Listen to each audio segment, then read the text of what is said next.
Good morning, good afternoon, and good day wherever you may be joining us from. Welcome to another edition of the Digital Download, the longest running weekly business talk show on LinkedIn Live, now globally syndicated on TuneIn Radio through IBGR, the world's #1 business talk, news, and strategy radio network. Today, we're addressing why sales teams keep missing their targets. We have a guest, Mark Cox, to help us with the discussion. Founder of In the Funnel Sales Coaching and author of Learn to Love Selling, Mark has dedicated years to helping B2B sales teams achieve double-digit growth through structured, repeatable strategies that deliver results quarter over quarter. But before bringing Mark on, let's go around the set and introduce everyone. And while we're doing that, why don't you in the audience reach out to a friend, ping them, and have them join us? We strive to make the digital download an interactive experience, and audience participation is highly encouraged. Right. With that, Tim, would you kick us off, please? Welcome, everybody. My name's Tim Hughes. I'm the CEO and co-founder of DLA Ignite, and I'm really excited to have Mark on today. And I'm famous for writing the book, Social Selling, Techniques to Influence Buyers and Changemakers. Excellent. Thank you very much. Adam, welcome. Hello, everybody. I'm Adam Gray. I also am co-founder with him of DLA Ignite. And I'm really excited to watch some more of Tracy's dancing that she was doing just a moment ago, because that was fantastic. A great way to start the show. So it's great for radio, too. Telling people to bring their friends, come to the show. But we can call it dancing. Excellent. Thank you very much, Adam. Bertrand. Good afternoon, everyone. Good morning. Good day. My name is Bertrand Godillot. I am the founder and managing partner of Odysseus & Co., working with customers to create more customer conversations. And I'm very glad to be here today. I'm not dancing, though. He's not that glad to be here today. Thank you very much, Bertrand. Tracy. And good morning, all, because it is morning where I am. I am Tracy Borison, your friendly and neighborhood authentic marketer with TLB Coaching and Events, a proud partner of DLA Ignite. And I'm excited because I get to be here 2 weeks in a row, which doesn't happen that often. So that's why I'm dancing. I'll do all the dancing today. We're excited to have you here, too. Thank you very much. And myself, I am Rob Durant. I am the founder of Flywheel Results. We help startups scale. And I, too, am a proud DLA Ignite partner. As I said, this week on the Digital Download, we'll speak with Mark Cox. Mark's experience with hundreds of companies and thousands of sales professionals offers practical insights for any business leader or sales manager looking to build a resilient, high-performance team. Let's bring him on. Mark, good morning and welcome. Oh, thank you for that. That's a warm welcome. Thanks, everybody. It's just great to be here. Nice to see you, Mark. Nice to see you, Adam. Love the guitars behind you. Yeah, so at least I won't be playing them, which is a win, isn't it? Mark, let's start by having you tell us a little bit more about you, your background, and what led you to where you are today. Yeah, interesting question, Robin. Thanks. So most of my career was spent running large sales organizations in either outsourcing or technology companies. And I did that for about 15 years. And about 10 years ago, we intentionally founded this company, In the Funnel Sales Training. And what we thought there was a huge opportunity to elevate the profession of sales to the profession it really is.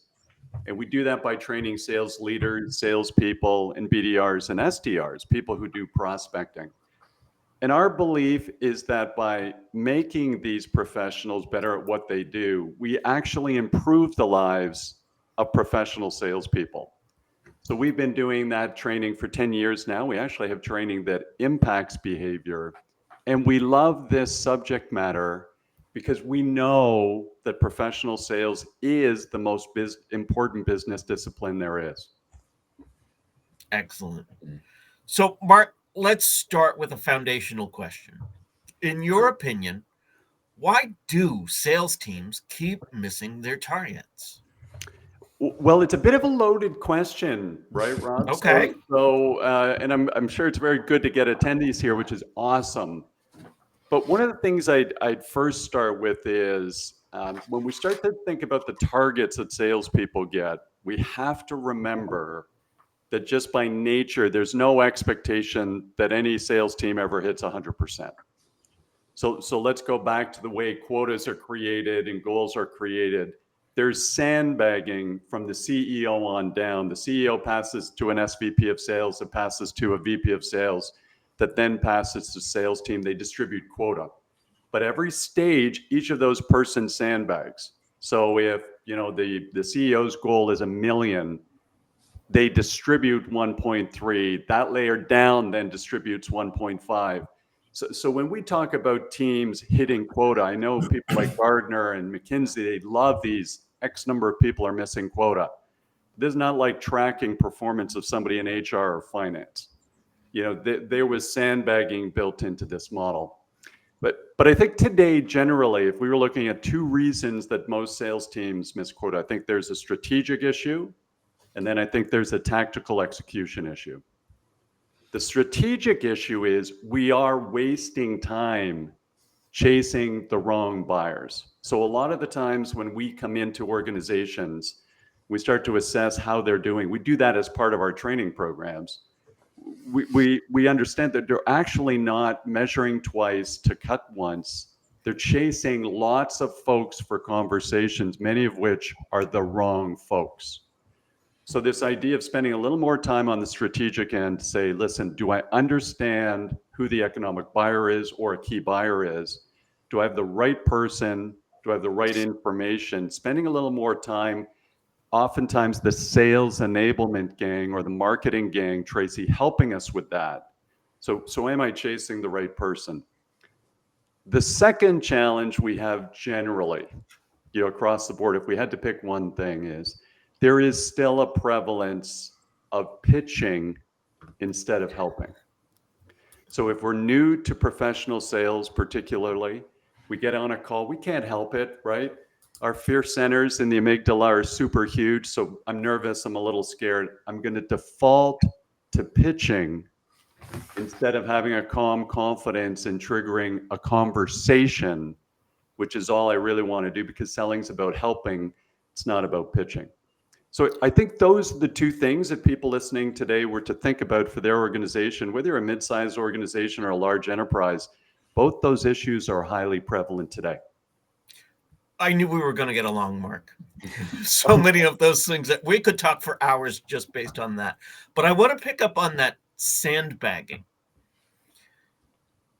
Isn't that setting up your team for an attitude of failure? Yes. And is that detrimental? Is it detrimental? Absolutely. Who feels good when they think they're losing the hockey game or the football game? So who feels good when that's happening? But again, you have to realize where this came from, particularly over the last 8 to 10 years. Venture cap, we were talking about SaaS companies before we joined this morning. Venture capital throw tons of money into mid-sized organizations that are looking to scale out of the messy middle into a large enterprise. They want to see that money spent on sales and marketing. Okay, so they want to see it in there. And so they're giving huge goals. They want to triple revenue. They're looking for exits. They don't really care about the impact on the 30 new BDRs they just hired, right? I won't name it here, but even a very large top 10 enterprise software organization today does group interviews for BDRs and SDRs. They hire 30. They're going to have 13 left after 3 weeks. They don't care. So what we really care about is the psychological impact on the self-esteem of that BDR who just got hired out of college or university. Can't wait to tell their friends and family, I got hired by a top 10 technology company, and 4 weeks later, they have no job. So I think we're getting very lazy about training salespeople, about hiring the right salespeople. We bring, huge BDR and SDR farms into organizations, set crazy goals. And if the vast majority of the sales team doesn't meet it, but 3 or 4 can carry us to quota, the VP of sales or sales leader feels like they won. And by the way, I have a lot of love for that VP of sales or sales leader because they're only lasting 18 months in the jobs they're in right now. So the whole model's kind of broken. I think we're set up for this nice common sense revolution in professional sales. But I'd much rather have realistic goals that we can beat because everybody on the team feels 2 inches taller and I feel like I've got a wonderful head of hair. And it's far easier to recruit people into an organization, the kind of people we want, when we give them attainable goals and people beat their goals and they surpass their target incomes instead of being 2/3 of what their target income is. So we absolutely concur with everything you've said. But isn't the argument from the enterprise level organization that's hiring bunches of salespeople, they're a commodity. They are a crop to be harvested. So I'm going to hire 30. I'm going to get a 50% wastage within the month. But actually, I don't care because what I'm looking for is those 1 or 2 people that have a natural ability to outperform the rest. And whilst, if you're a big enterprise level organization, you can afford to pay people very well. And they know that if they're being paid 20% above the industry average, then they're going to be getting a rough time and someone is going to be riding them quite hard. So that's kind of potentially their expectation. And this is very much a sink or swim. I'm looking for people that absolutely have got a natural talent for this. And everyone else, they can be hired by my competitors. I don't care. Yeah. And so if that's the norm, and we've got a constant stream of quality people in college, how do we change this dynamic? What a great question, Adam. But let's think about how that flows down. I don't care. I'm seeing my team as tools to help me achieve my goal no matter what happens. If I don't care about my team and truly helping them unleash the potential that they've got within them, they're not going to care about our clients and prospects. They're going to see our clients and prospects as tools for them to hit their quotas and get their paycheck and do all of those things. This is where this sort of death spiral in professional sales comes from, because suddenly the prospects and the buyers, as everybody on this call knows, sort of puts up their hands and says, listen, I don't want to take that next conversation from Mark Cox because he doesn't care about me. He's pitching. He's got a sense of desperation in his voice, probably got 90 days before he gets taken out of the company. I think this is that common sense revolution that we need to change. And by the way, there are a lot of organizations out there, by the way, where they fix this. They have a different approach. It's hard, by the way. It's hard to take a step back from that command and control management and go to this management that says, actually, I care about Tracy and I'm trying to unleash her true potential. So I'm going to give her leeway. I'm going to intentionally try and train and coach her. I'm going to try and help her develop. I want to make her the hero of the story. And, all of you are entrepreneurs and you've got amazing success stories, far more interesting than mine. It's highly likely you had a couple of those leaders along your journey to get you where you are today.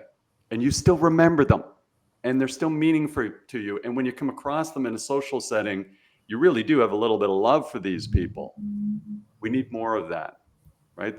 Everybody's desperate from the top down and everybody's unhappy. The clients and prospects are feeling it and everything has to be about them. And if they feel like the person they're talking to is desperate and they want to pitch and they're panicking and they don't enjoy the experience, which is how we got here to a certain extent. Again, there's a lot of great stuff happening in professional sales right now, but I think we have to treat it a little bit more like a profession.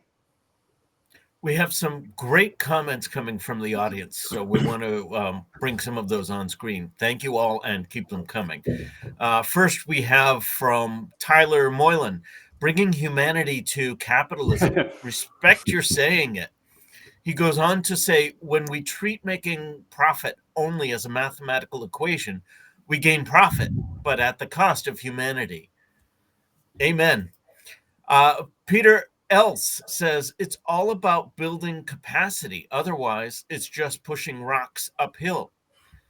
And from Akar Hayden Duplessis, I do my best. I apologize if I butchered your name.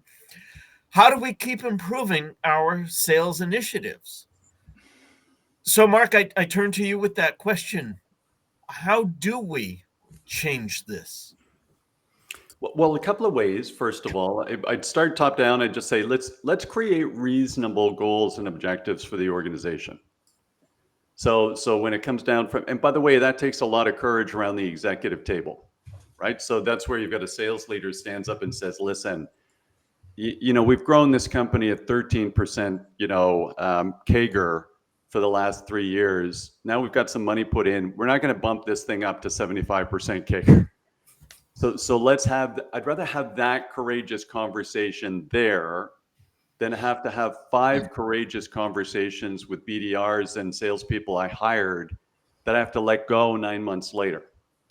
So that's where we start. Let's start with realistic expectations. And then we have to have this point of view that says, if I have a mature model where we know how to do this, okay, let's do the math and replicate it. But if I'm in a mid-sized organization where we haven't grown and we still don't have perfect product market fit, I think we have to have the second courageous conversation that says it takes 6 to 18 months for somebody to ramp up in an enterprise sale. Are we going to give them that time? Or are we going to just keep churning?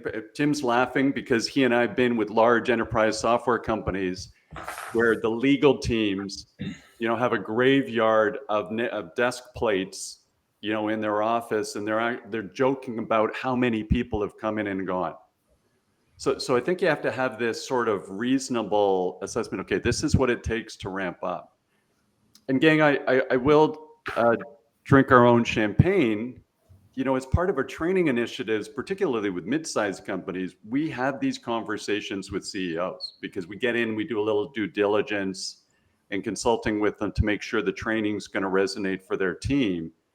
And that's where we'll have, as a third party coming in, we have a little more chutzpah to tell the truth because we're not worried about a job. So we can let somebody know that if you don't have a history, of 100% growth, it's not going to trigger overnight. If you haven't been booking, 5 meetings a week, 7 meetings a week, because you're not leveraging the DLA Ignite social selling model, we're not going to get 6 different BDRs ramped up in 30 days where they're all doing it flawlessly. I think we just have to give people a little bit of time for that growth and a little more patience in professional sales, because I think if we have that patience, then I think our clients and prospects are going to feel it, that we're not trying to pitch or control or hit a quarterly number, but we're actually trying to help.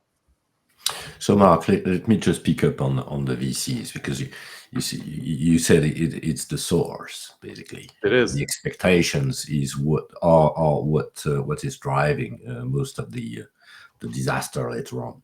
So, do you see changes in this? In other words, do we have VCs that start to think differently? So Bertrand, maybe two comments. So first of all, you said, hey, driving the disaster. I will call out again, I actually don't think our profession's in a disaster right now. I think it makes for better news and conferences and research papers from big names. But I actually think we're doing amazing things.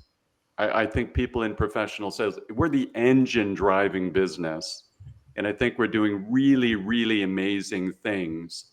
And according to Frank Cespedes, who's one of Harvard's top people in professional sales today, he's been doing it for 30 years. He was on the front end. In his book, Sales Management That Works, if you graduate college or university today, you have a 1 in 2 chance of being in a professional sales job at some point in time in your career. So the profession's expanding. I think a lot of great things are happening. I think many people understand our profession's about being, really, it's management consulting. in, you know, at an enterprise sale level rather than pitching and cajoling. But do I see things changing? I would say, again, I don't have the data, Bertrand, but we've all seen what happened to SaaS in the last 3 years. So this idea of chasing the rule of 30, the rule of 40, grow at any cost, we're not making money, that changed overnight, you know, and then they ended up dropping lots of people. So I think maybe there's a bit of a common sense, you know, idea coming around there, where you have to go to these almost entrepreneurial fundamentals that say you grow a business by adding value to clients. And so you're not scaling as fast as you can at any cost. We want to properly grow and actually add value, and then we can build long-term value into the business that way. I think a lot of leaders were chasing the SaaS exit, but one thing I think people have realized is it was exciting to be on those journeys with those companies, but gang, 3 people in those exits do well. So you got a 75-person SaaS organization. And by the way, God bless them. Entrepreneurs are amazing. They take all the risk. You know, they've got the stories of running the business on their credit card, but 3 people exit well, right? So it's not the model that works for the whole organization. We got to figure out the model that works for the whole organization, for the sales team. And so I do see things, Bertrand, moving in the right direction because the market has this way of correcting. All right. Great question, though. Mark, I have a question. You talked earlier about the like strategic challenges and the tactical challenges and how the strategic is really tied into chasing the wrong buyers. In my experience from a marketing point of view, very often the sales team will like offload that completely to marketing and be like, marketing, you figure out who our key buyers are, and then we'll just use your personas and we'll go find people.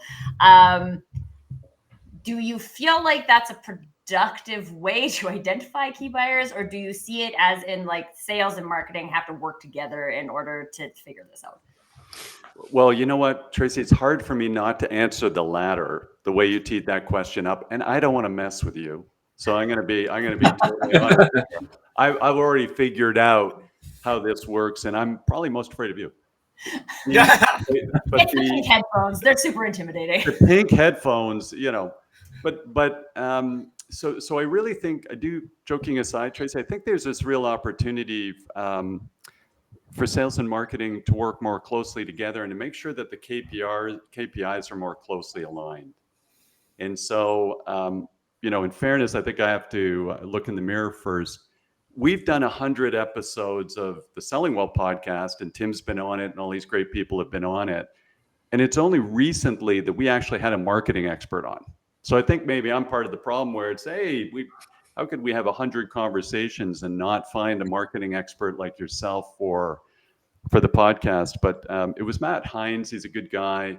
And we had this great conversation about, you know, trying to align the KPIs between sales and marketing so that there's going to be a natural tendency, which I think, or tension, which I think is always good at an executive team level to a certain extent, as long as it's healthy. But you want to get away from, hey, we got you a lead. And then, you know, so marketing's saying, hey, we got the leads, we got the conversations, and sales is coming back saying it's the wrong conversation, it was a terrible lead. So we have different types of KPIs. And I think there's always that opportunity for sales and marketing to be more closely aligned. And one of the things we just coach on is a little bit of empathy.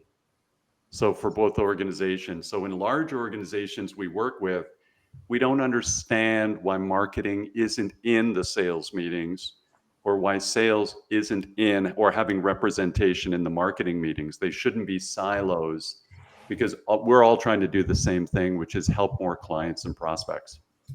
Yeah, and this is the thing I always think is like, we're trying to help the same people, right? Right. And I'm over here, and then be like, my job is just to get many leads, so that I get many leads, and then I blame sales because sales doesn't close the leads. That's a sales problem. It's not a marketing problem. Right. My job is to get many leads. But then sales very commonly is like, well, marketing's giving us, these aren't real leads, right? Like, they're just people. And then you're like, well, I don't know if this is a like are they pitching them and not helping them? So that's actually the wrong person, or like, how wrong can it be? I've created my marketing persona, right? And so I feel like that very minimally there needs to be like an active feedback loop between sales and marketing to understand, not just like your leads are terrible. Okay, well that doesn't help me, right? So like, what is terrible about them? Yes. Be more helpful for you. And it's really interesting because I started just working with a new client recently, and they also have a fractional sales leader. And I sat in on the sales meeting when he was onboarded, and there's just, I mean, I think everybody kind of gets at the end of the day that sales and marketing have to work together, but they also don't really expect it to work. Like, oh yeah, marketing's usually doing that over there, but that doesn't usually have any kind of impact to sales. And I'm like, wait, and we let that happen? Like, that sounds like something we're letting happen. That's the norm, isn't it? You know, the companies that I talk to, we don't have to. Yeah, the companies that I talk to, the vast majority of them don't have this single view of the customer and single view of what their objective is. They live in their silos. You know, it's my job running the company to ensure that I measure each person to ensure that they are providing value to the organization. So I'm going to measure you on leads, Tracy, because that's nice and easy. I'm going to measure you on closed business. Yeah. Mark, you only ever, last year you did 80% of your number. The year before you did 80%. I need you to do X. Therefore, I'm going to overquote you 125%, because then when you hit 80%, because you always do, then I'm going to get the money that I need. And unfortunately, this is very simplistic a view of things. You know, it's like, what's your contribution to the world? Well, I'm rich. Okay, well, it's easily measured, but actually it's not the measure that we should be employing for people. And I think that the challenge is that when organizations are so often living on this knife edge, you know, it's an incredibly competitive world. The investors are demanding their pound of flesh. You know, we're asked to do more with less. We have to run the company leaner. We have to grow the company. You said 3 times increase in sales. I mean, that's a fairy tale for almost every organization that there's ever been. You know, tripling your revenue this year. I mean, it's like Twitter did it and Facebook did it, but that's it. Pretty much. I worked for a company who had a goal of 5 timesing their sales in 1 year without changing anything operationally or strategically. And it's nice because, you know, they pop open a bottle of champagne and they say at the kind of the annual kickoff and say that's what we're going to achieve this year, with no concept as to how it's actually going to happen. And unfortunately, whilst there is a pool of people available that appear to be good, I say appear to be good because actually a salesperson that's out of work is normally out of work because they haven't hit their number. So there's a large number of people that are available in this pool. They've got varying qualities of CV. Tim's just going to sack the half a dozen that haven't performed well in our company and hire half a dozen more because there's a million out there that he can hire. So he's going to pick the 6 that appear to be best. By the way, that's a metaphor. I'm not actually. Yeah. No, Thank you. Tim is very much in your thing about, you know, this is a hand-holding exercise and a development exercise of individuals. And, you know, we as an organization want to do the right thing. And you want to do the right thing. But actually, most organizations don't want to do the right thing because the right thing is make more money so that they can pay their staff well and they can return revenue to shareholders or investors in the organization. And until we break that cycle, there will always be a reason for doing it. Why am I going to hire you, Mark? Because you're a dreadful person to run this company. Because I delivered 120% year-on-year growth. Oh, okay. Well, that's why I'm going to hire you. I don't like you. I don't like your the way you do things. But I do like the fact that I've got a new Lamborghini parked outside.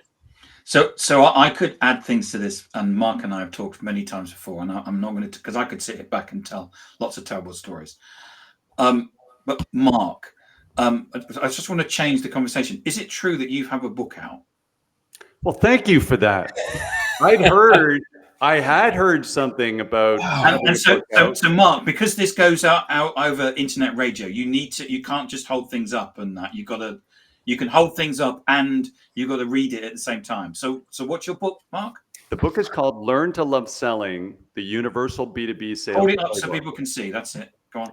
Learn to Love Selling, the Universal B2B Sales Playbook. Thank you for that, Tim. And where could we get a copy of that? Amazon. Jump on Oh, right, Amazon. okay. And It's And down just to now. confirm, that's not a pitch. That's helping.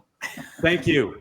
Thank you, Tracy. And I'm just being polite. Tim asked a very direct question. I just wanted to respond as thoroughly as I could. If I This buy is a copy of your book, what will I learn from reading it? Oh, great question, Adam. Thank you. So what we tried to create with our experience and expertise and background was to figure out what are the steps needed to convert any core capability into revenue?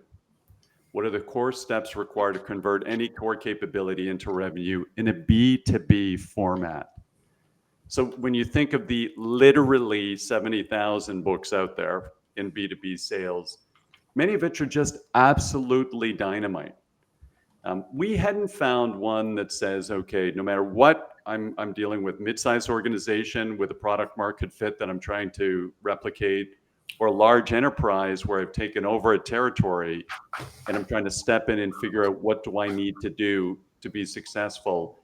We tried to create the framework for that. And that's fundamentally what we've developed over the last, I guess, 20 years that I've been doing this. And we've captured it in the book. So that's what you'll get from reading the book, Adam. You'll figure out the steps that you need to take to get both strategic and then tactical to execute on just converting any core business capability into revenue. And Tyler Molan has basically asked a question. Don't know if you can bring that up, Rob, which is there an audio book? There is. Thank you, Tyler. There's not an audio book yet. It's coming. So a little bit of a fun story. So with AI today, we all got to be talking about that. We did convert the book into an audiobook with AI, and when they gave me the first chapter, I was shocked at how good it was. I couldn't tell the difference. All they did was load some podcasts for us up and then load the chapter of the book.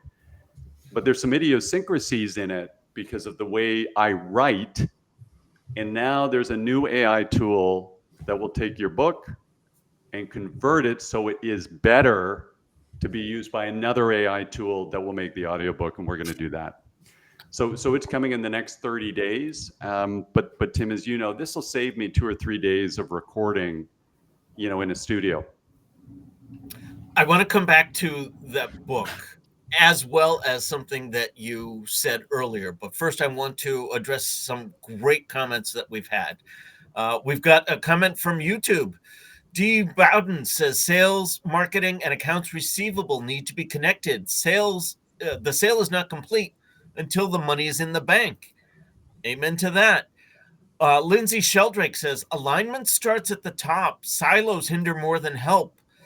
Empower your people to work together towards shared objectives. Mm-hmm. And a LinkedIn user shares with us, it has to be a continuum. Creating distinct compartments creates breakpoints and creates false KPI chasing outcomes. Absolutely. So, Mark, earlier you made reference to Frank Cespedes' book, and I believe what I heard you said was, and I'm paraphrasing, at this point, half of the people who graduate college find themselves in a sales role at some point in their career. Yes. And your book, Learn to Love Selling, I would infer from that title that there are people who don't love selling. Who could possibly not love selling? Is there anyone in the audience who would self-identify as not loving selling today? Yeah, that's right. That would be interesting to hear. Man, I hope the whole premise isn't wrong. We may have to revisit that. Well, I will share with you, Mark. I was a reluctant seller. Well, I will also share with you that most of the people I know who have found themselves performing in a sales scenario, and especially because my background is marketing, I feel like marketers are like, no, I'm a marketer. I'm not in sales. Yeah. But we actually do a lot of selling, folks. Well, you know what? They're both great comments. Tracy, think about that. I'm not in sales. I'm in marketing. We get a lot with client success teams. We also do work with client success teams. We get a lot of those folks saying, listen, I'm not in sales. I just build relationships and help customers. And so we go, guys, this is, this is not Glenn Gary, Glenn Ross, okay? Gil from The Simpsons was not an accurate depiction of what actually happens in B2B sales. So that's all it is. But sometimes, again, there's still that stereotype. And what I should mention is Frank's book didn't mention anything about people leaving college and university and wanting to end up in sales. They said they're going to end up in sales, that 1 and 2 will end up in sales in a professional sales job. The analogy I make, team, and we've all been there, right? You look at Adam's background, he's got guitars on the wall, he's obviously a musician. My money's on he's a pretty good one. There's a joy. You've lost. Yeah, sorry. There's a joy to mastery, right? Dan Pink's book, Drive, the 3 things that drive people. There's a joy to mastery. So when you actually know what you're doing and you don't feel you're out of control, and I'm picking up the call and I have no control over what happens in this conversation, if I actually have a game plan and I know what I'm doing, and I actually have the right intent, which is to help someone and make a deposit before I ask for a withdrawal, I'll actually like it more. And that positivity and that energy, because I've got good intent, comes across. Same thing in any sport you take up as an adult. It's not a lot of fun at the beginning where you're terrible. Tracy and I think everybody on this Zoom call should learn to play hockey, because why wouldn't you? How can you live a life without being on skates or try and catch a puck going 70 miles an hour? I don't understand why anybody wouldn't want to do that. And Mark is the goalie. I am the goalie. He's the ice hockey goalie. Yes, and also, that explains I so ice much. Hockey, so we should probably just clarify that. So he's got a puck flying at him at 70 miles an hour. And yes, but it's the metric system there, so it's completely different. Very hard. That's right. And then it hits you. So and usually in places you don't want to get hit, but it's more fun, and I haven't attained that in hockey, believe me. But it's more fun if you've got some sort of sense of mastery or some sort of some sense of control, and that's where the learn to love it is. We've just come across, whether it's mid-sized organizations and all of these people, Tracy, who default to what you just said. Hey, I'm in marketing, I'm not in sales. It's like, oh my gosh, that's a nightmare. So I do think, first of all, I'm a lifelong learner. I still learn continually. We had the pleasure of bringing DLA Ignite into one of our 2 clients, and I had Adam and Tim just do an amazing job, and I was learning the whole time. And frankly, when you're curious and you learn things, you get a dopamine hit.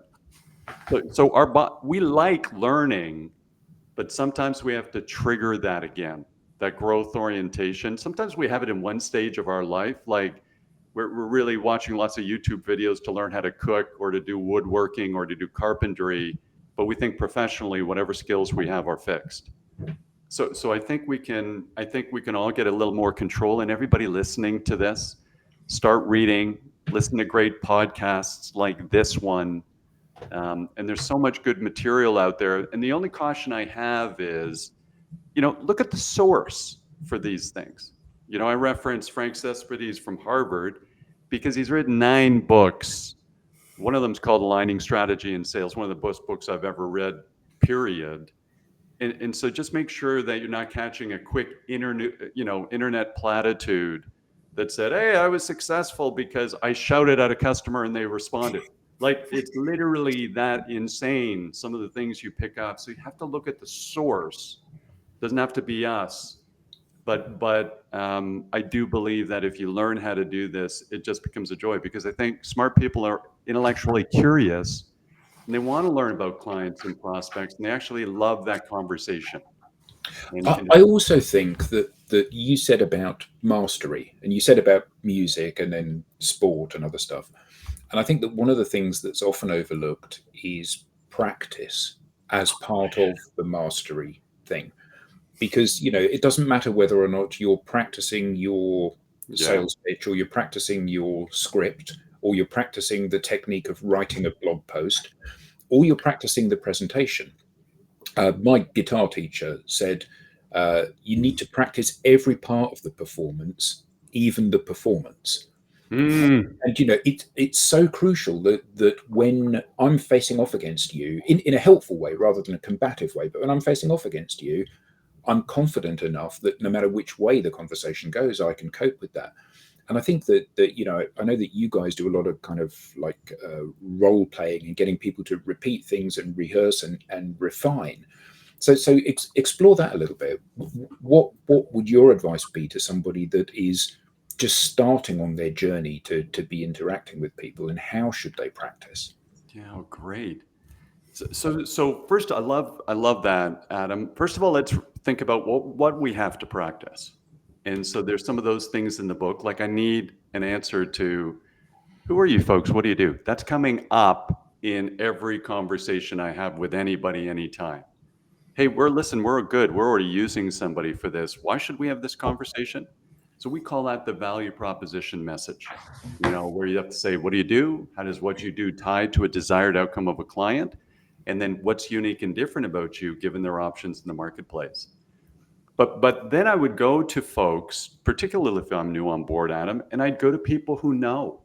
I would ask, hey, Tim, how do you actually explain the value proposition of DLA Ignite?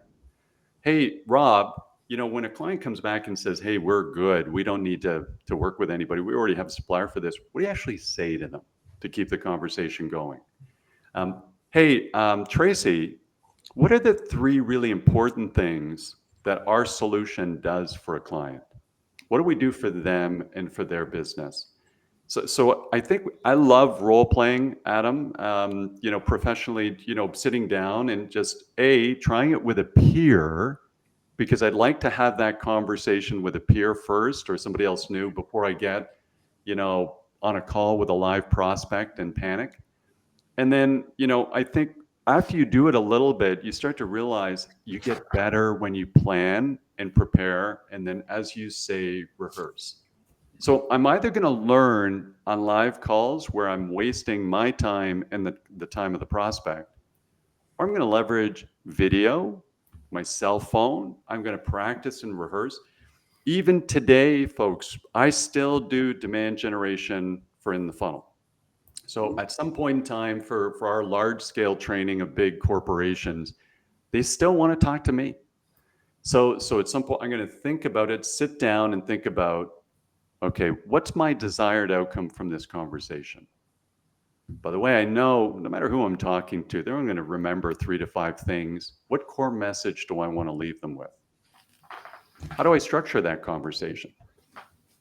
What are they likely to push back on? What are some concerns they might have? And I don't think objections are a bad thing. I think people think through things by saying, addressing some of their fears. So, and then also, what do I think I want to close for next? What am I hoping will happen? So just a little bit of preparation and rehearsal. And Adam, as a musician, you know this. If I go 2 weeks without playing drums and then go to band practice, it's not good. And given my personality, I'm always, one band practice away from getting kicked out of a band. Let's be honest with you. So it's not good. They don't need much more to just push me out the door. But you do want to, I warm up before I go on the ice to play hockey, because at my age, bad things could happen. And so you want to warm up before I get into the day and start working. And before I start picking up the phone and having conversations with people or engaging most important meetings, I want to get in the right mindset. So rehearsal, repetition, completely underutilized in professional sales. But the best footballers in the world practice more than everybody else. They practice 4 to 5 times more than they play games. And they're the best in the world. That's how they stay there. You said about when you're facing off against a customer and your exact words were, and you panic. So we all get into that situation where we're having an interaction and we become nervous at what's going on. So what advice would you give a salesperson that is in that situation? This is a high pressured environment. They're scared. Yes. How can they hide that fear, or at least work with that fear to to perform at their optimum. Amazing. Thanks, Adam.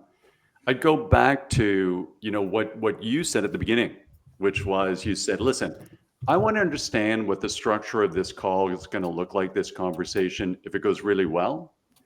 And then I also like to think about back doors for me too. What am I going to do with this conversation if it doesn't go really well? What would I say? Because when I'm in the middle of the call, I'm no different, by the way. Sometimes we do cold calling or demand generation in front of a team we're training. So we'll do that for a couple of hours, and they'll give us the worst leads they've ever had. So they'll throw them in, and we're going to be reaching out. No matter what happens, I want to think through those things before I sit down and pick up the phone and start calling on their behalf. Because if I know how it's going to go, whether it goes well or not, even if it goes a little left of center, I've already thought about what to do. What happens with fight or flight, anytime you get a little surprised, somebody picks up the phone and they go, I'm really busy. Why should I talk to you? We can't help ourselves because, again, our fear center of our brain is so prominent. That's how we evolved as human beings. We were scared and we stayed in the group and we didn't come out and try and attack the saber-toothed tiger. The person who did that got killed and their gene pool was gone. So we're pretty good. 5 times a second, we're checking out our environments for things that are dangerous to us subconsciously. But if I do get a little nervous, suddenly all my blood's going, I got the fight or flight, my blood's going to my extremities in case I need to run away. I'm not the smartest tool in the shed in that moment. I'm not going to ad lib super well. I'm not, on the stage of Saturday Night Live because I'm a genius at improv. So I need to think about the 3 or 4 things that are going to happen and rehearse them, and I can get a little more comfortable. And by the way, a simple back door, if somebody says, well, I'm totally not interested, I'm not sure why you're reaching out, wasting my time. One back door for us would be to come back and say, well, listen, Tim, I just want to thank you so much for your time today. And you are one of the few large enterprise software organizations in Canada that we haven't had a relationship with. So my intent today was just to formally introduce our company to yours. I'm sorry if I caught you at a bad time. I very much appreciate your time. And I'd be delighted to speak with you anytime in the future if sales training's coming up for your team. Now, is that an amazing, outcome for me of the call? Not bad. It's not terrible, but I know what I'm going to do if I actually catch somebody. The truth of it is you never catch somebody who's that angry or that, ticked off or all of these kinds of good things, but I just know what I'm going to do. So it makes me feel a little more comfortable when I'm reaching out. So, Mark, what assuming we get, because I suspect that's the case, that you get faced with a sales team who have missed their target. Yes. Can you share with us some of the, maybe 1 or 2 examples of strategies that you use to re-motivate, re-engage the team? Is that down to the leader, or are there specific strategies that you can use? Yeah. So Bertram, I think maybe the thing to do is to sit down with someone. And again, you need this safe environment. And sometimes being an outsider, believe it or not, team, they feel more safe speaking to me or with somebody on our team, because again, if I've been on a sales team for 12 months or 14 months, I may not be that comfortable telling my boss, I don't even know what to say, when somebody puts this objection. I feel like I should know that by now. And boy, Tracy, we've got a really important new guest here today. Who's that? We do. Nicholas is joining us, folks, for those of you who have seen him on Hi, the show Nicholas. before. Hi, Nicholas. He wants to learn to love selling. Happy If Friday, there's a 50% buddy. chance he's going to end up in sales, he should probably. God, isn't he growing up? I know. 6 years old. Oh my God, he'll be leaving home soon. Happy Friday, Nicholas. Nicholas has no school today, so he gets to hang out on the digital download. Awesome. We're glad you're here.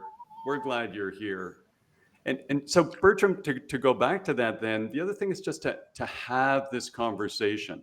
I think a lot of one-on-ones and meetings with salespeople, I think the salesperson walks in and the sales leader kind of feels This is about inspection. And then there's going to be a little judgment. Hey, Mark, you're missing your numbers. And so I'm not feeling good. They're not feeling good. I think there's a different type of conversation where we just call it a sales boost meeting and go, listen, hey, Bertrand, I just want to sit down with you. Let's go for a coffee to do this maybe. And let's just have this conversation about what's going on in the territory. And as a leader, I'm trying to diagnose, are they doing the wrong things or not doing the right things?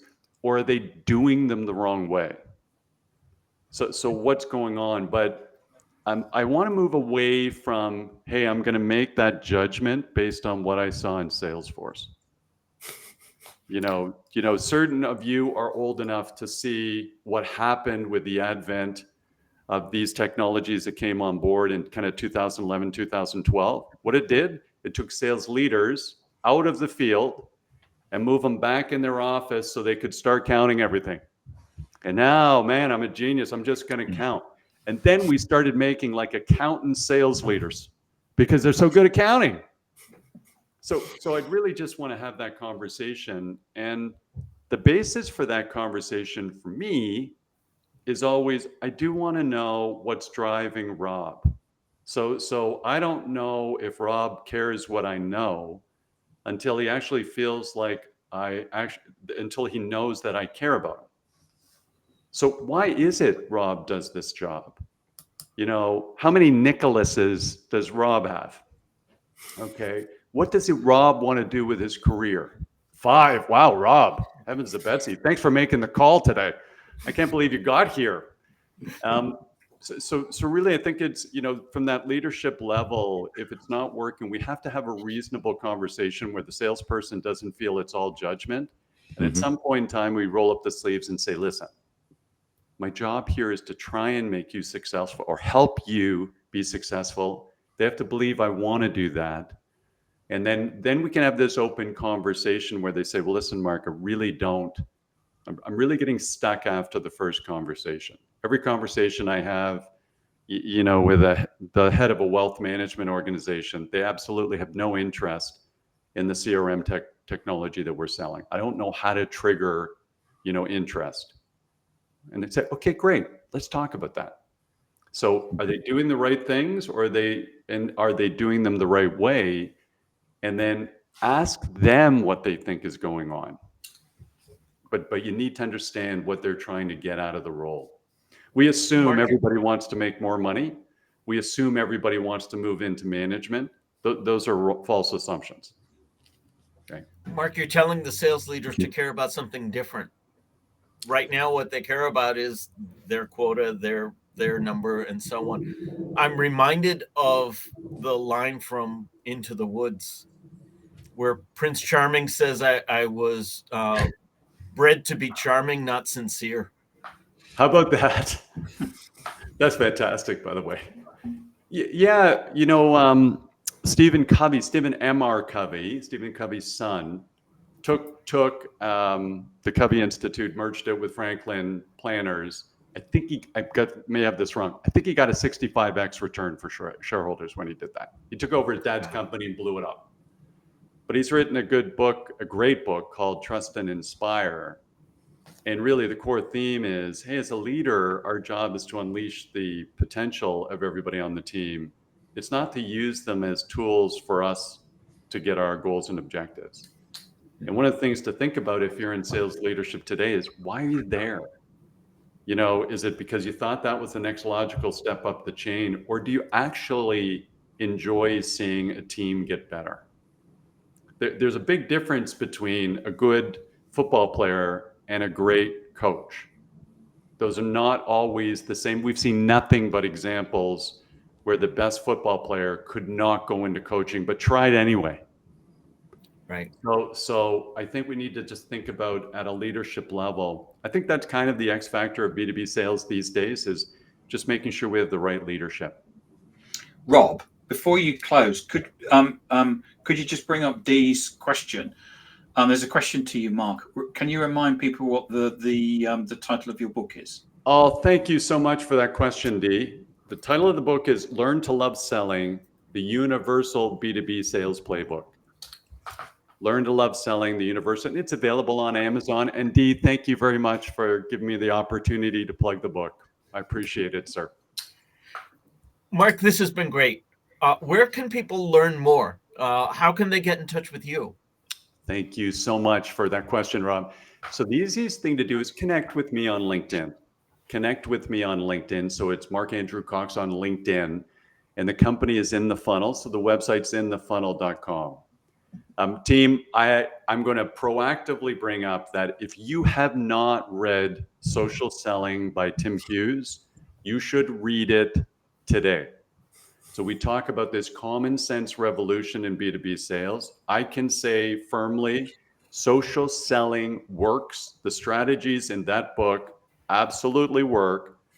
And when you're trying to figure out how do I trigger more conversations where I'm trying to help folks, the strategies and processes in social selling will absolutely help.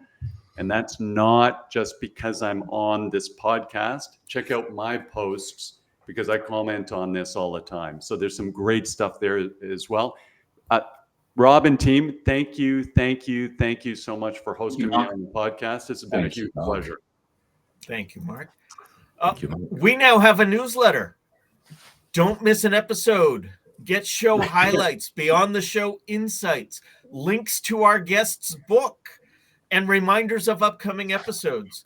You can scan the QR code on screen or visit us at digitaldownload.live /newsletter. On behalf of the panelists, to our guest, and to our audience, thank you all for being a part of this week's Digital Download, and we'll see you all next time.